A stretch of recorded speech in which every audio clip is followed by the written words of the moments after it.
I do love these days. And these are the days why we stick around. And the reason is because of stuff like this. So it was funny. I was just talking about doing 2 streams a day. And this one I thought was a pretty much of a slam dunk as we take a look at what's going on with the Ethereum price. And why is it? It's because it looks like the Ethereum ETF went from around a 10% chance, maybe 20% chance getting approved, to almost 75%. And this little candle just happened like in the last 20 minutes or so, around $3,100 all the way up to $3,400.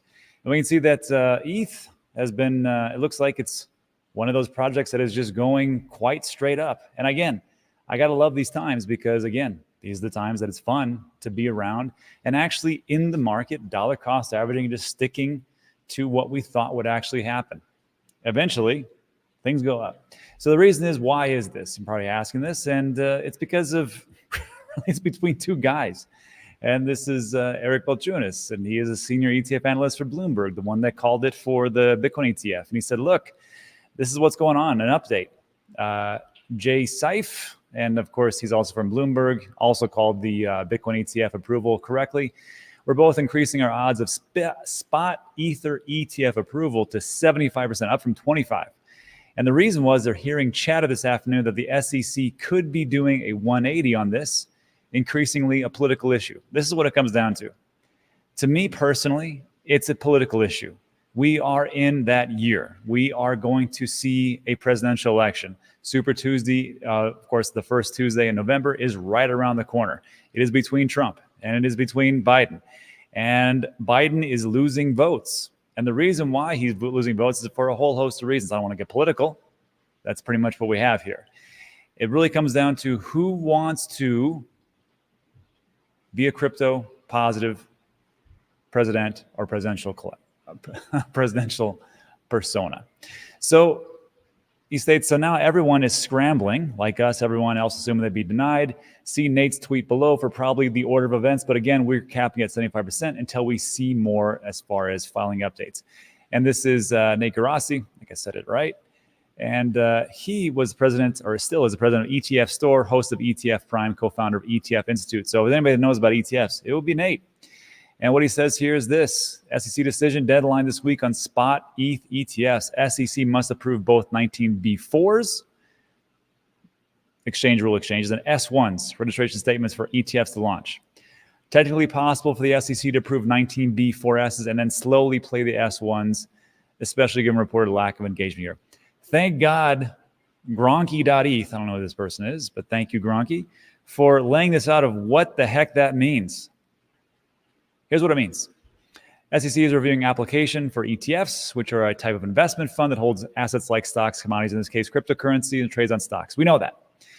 19B4s or exchange rule changes. Exchange rule changes. This refers to the filing that a national securities exchange like the New York Stock Exchange or NASDAQ submits to the SEC when they want to change rules or introduce new products. In the case of Ethereum, the exchanges need SEC approval on these filings list the ETFs. Essentially, important for the exchange asking for permission to add these products. And the S1s are registration statements. You know, they put it out there and say, hey, what do you guys think about this?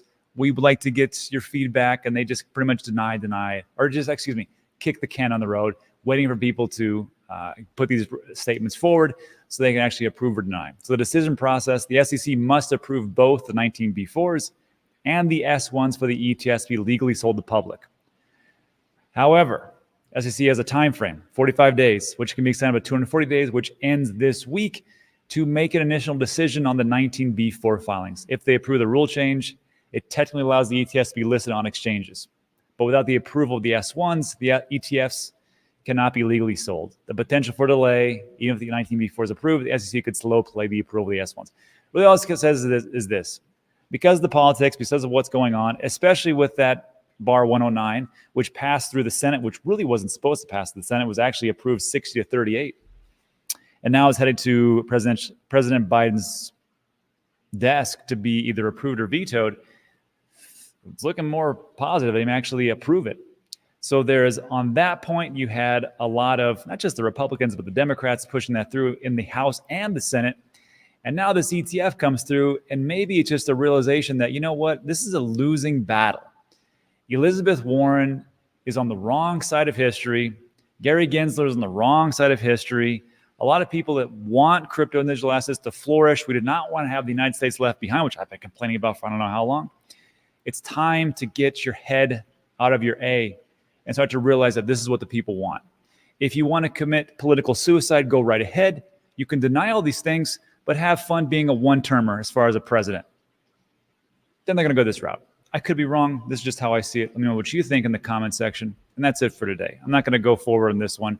It's just I'm going to keep you up to date. But I will just say lastly before we take off is that for these prices, and everybody's excited about this, there's two ways to play it. You can try to catch a ripping tide and just go on that roller coaster and ride it all the way up. But I will tell you, if there's any negative news that comes out where Gary could just as easily go on MSNBC or CNBC and go, you know what, that's false. We're looking at this and it's not looking too good.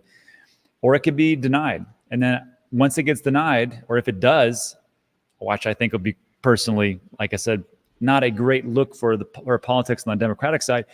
If that does happen, you're going to see a lot of these numbers tumble precipitously. So be careful out there. Just giving you both sides. I'm not a moon boy. That's just kind of how it is. And that's it. Everybody, thanks so much for stopping by. I want to keep this sweet, short, to the point, and that's it for this piece. So thanks so much for stopping by. I appreciate you, and I'll see you on the next one. Adios. Get out of here.